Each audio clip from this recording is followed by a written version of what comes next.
మేడిగడ్డ బ్యారేజీ కుంగుబాటు కేసీఆర్ రాజకీయ పతనానికి కారణం కానుందా?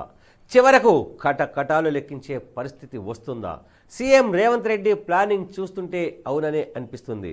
కాళేశ్వరం ప్రాజెక్టు నిర్మాణంలో అవినీతి జరిగిందని, మేడిగడ్డ బ్యారేజీ కుంగుబాటుకు అదే కారణమని ఆరోపిస్తున్న సీఎం రేవంత్ రెడ్డి దీనినే అస్త్రంగా మలుచుకొని మాజీ సీఎం కేసీఆర్ను రాజకీయంగా దెబ్బగొట్టాలని భావిస్తున్నారని సమాచారం. కేంద్రంలోని జాతీయ డ్యామ్ సేఫ్టీ అథారిటీకి చెందిన నిపుణుల సహకారంతో తన లక్ష్యాన్ని నెరవేర్చుకునే ప్రయత్నాల్లో ఉన్నట్లు ప్రచారం సాగుతుంది. కాళేశ్వరానికి సంబంధించి ఫైళ్లన్నింటిపైన ముఖ్యమంత్రి హోదాలో కేసీఆర్ సంతకాలు చేశారని, కేంద్ర నిపుణులు ఇచ్చే నివేదికల ఆధారంగా ఆయన అవినీతిని ప్రజల ముందు బట్టబయలు చేయాలని సీఎం రేవంత్ రెడ్డి యోచిస్తున్నట్లు తెలుస్తుంది. ముఖ్యమంత్రి ఢిల్లీకి ఫోన్ చేసి కేంద్ర జలశక్తి మంత్రిత్వ శాఖలోని పలువురు కీలక అధికారులతో మాట్లాడినట్టు అధికార వర్గాల సమాచారం.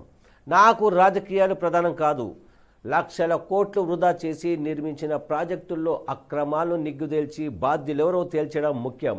మీరే నిపుణులను నియమించి సాధ్యమైనంత త్వరగా అక్రమాలకు కారకులైన వారిని శిక్షించాలని, ప్రాజెక్టును వేగంగా నిర్మించాలన్నదే నా లక్ష్యమని ఆ అధికారులతో రేవంత్ రెడ్డి అన్నట్లు తెలిసింది.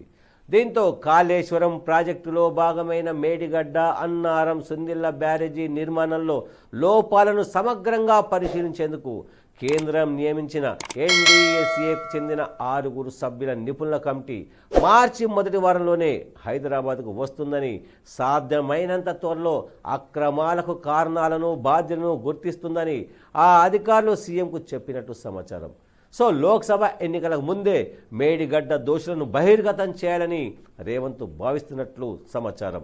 ఈ విషయంలో కేసీఆర్తో పాటు గతంలో ఇరిగేషన్ శాఖ మంత్రిగా పనిచేసిన హరీష్ రావు, అట్లాగే 20 మందికి పైగా అధికారులపై చర్య తీసుకునే అవకాశం ఉందని ప్రచారం సాగుతుంది. సో ఇది ఎంతవరకు నిజమవుతుంది? మరి కొద్ది కాలం వేచి చూస్తే తేలిపోతుంది.